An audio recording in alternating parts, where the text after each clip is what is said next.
আসসালামু আলাইকুম ভিউয়ার্স। 24 তারিখ থেকে আমার ফাইনাল পরীক্ষা শুরু। তাই হচ্ছে কলেজে গেছিলাম অ্যাডমিট কার্ড আনার জন্য, কারণ অ্যাডমিট কার্ড ছাড়া তো হলে প্রবেশ করতেই দিবে না।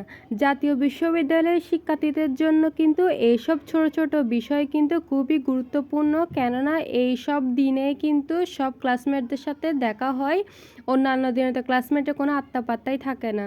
সকালবেলা ঘুম থেকে দেরি করে ওঠার কারণে নাস্তা করা হয় না, শুধুমাত্র রেডি হয়ে বেরিয়ে পড়ছি কলেজের উদ্দেশ্যে। তাই রাস্তা থেকে একটা কেক কিনে নিলাম আর কি। যেহেতু লেট হয়ে গেছে তাই মেট্রোতে করে যাওয়ার সিদ্ধান্ত নিলাম। মেট্রোতে একটা সুবিধা আছে স্টুডেন্টদের জন্য হাফ ভাড়া, তাই হচ্ছে স্টুডেন্ট আইডি কার্ড দেখিয়ে হাফ ভাড়ার একটা টিকিট কেটে নিলাম। তবে মেট্রোতে গেলে আরেকটা অসুবিধা হচ্ছে, মেট্রো আমাদের কলেজের সামনে যায় না, অর্ধেকের মধ্যেই নামিয়ে দেয়, তাই আবারও আরেকটা গাড়ি নিতে হয়, যার ফলে একটু ভোগান্তি হলেও খুব তাড়াতাড়ি পৌঁছানো যায়। কারণ মেট্রোতে যেখানে সেখানে দাঁড়ায় না, শুধু যেখানে টিকিট কাউন্টার আছে ওইখানেই দাঁড়ায়।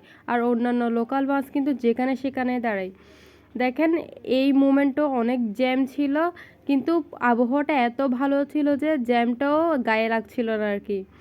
তারপর পৌঁছে গেলাম সেখানে, যেখানে হচ্ছে মেট্রো আমাদেরকে নামিয়ে দিল। মেট্রো নামানোর পরে আরেকটা গাড়ির জন্য অপেক্ষা করছিলাম আমি আর আমার বান্ধবী। দুইজনে অনেকক্ষণ ধরে অপেক্ষা করছি, কিন্তু একটাও খালি বাস পাচ্ছিলাম না, সবগুলো একদম ফুলফিল, মানে উপর থেকে নিচ পর্যন্ত সব পুরা ভর্তি আর কি। তো অনেকক্ষণ অপেক্ষা করার পর ঠেলাঠেলি করে একটা গাড়িতে উঠেই পড়লাম, কারণ বেশিক্ষণ দাঁড়িয়ে থাকলে আমাদের আরও লেট হয়ে যাবে। কলেজে পৌঁছে সোজা ঢুকে পড়লাম ওইখানে, যেখান থেকে অ্যাডমিট কার্ড নিতে হবে আর কি।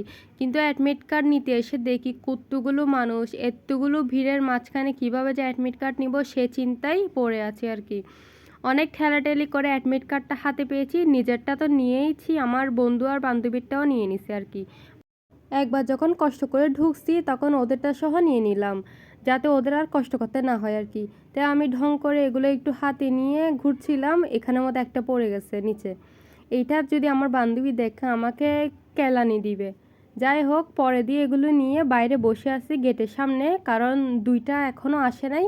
প্রতিদিন ওরা আগে চলে আসে, আমি সবসময় লেট করি, আর আজকে ওরা আসে না, আমি অনেক আগে এসে বসে আছি। বাইরে বসে আছে যাতে ওরা গেট দিয়ে ঢুকলে যেন ওদেরকে দেখতে পায় আর কি। দেখেন কত স্টুডেন্ট, এতগুলো স্টুডেন্ট তো কোনো দিনই আসে না। এরকম কোনো বিশেষ কিছু form fill up, admit card নিতে এরকম ইম্পর্টেন্ট কোনো কাজ থাকলে তখনই আসে আর কি। কিছুক্ষণ পর দুজনই চলে এসছে, তারপরে আমরা সবাই মিলে গ্রুপ স্টাডি করতেছি, কারণ ওদের অ্যাডমিট কার্ডটা আমি নিয়েই নিছি, তাই হচ্ছে ওদের আর ঠেলাঠেলি করে অ্যাডমিট কার্ড নিতে হবে না। কিছুক্ষণ অঙ্ক করার পরে অনেকক্ষণ দুষ্টুমি করতেছিলাম, মজা করছিলাম, তারপরে হচ্ছে বেরিয়ে পড়লাম বাসে আসার উদ্দেশ্যে। আজকে অনেক সহপাঠীর সাথে দেখা হয়েছে, আর এমন এমন সহপাঠীর সাথেও দেখা হয়েছে যাদেরকে মানে কোনোদিন ক্লাসে দেখিও নাই আর কি।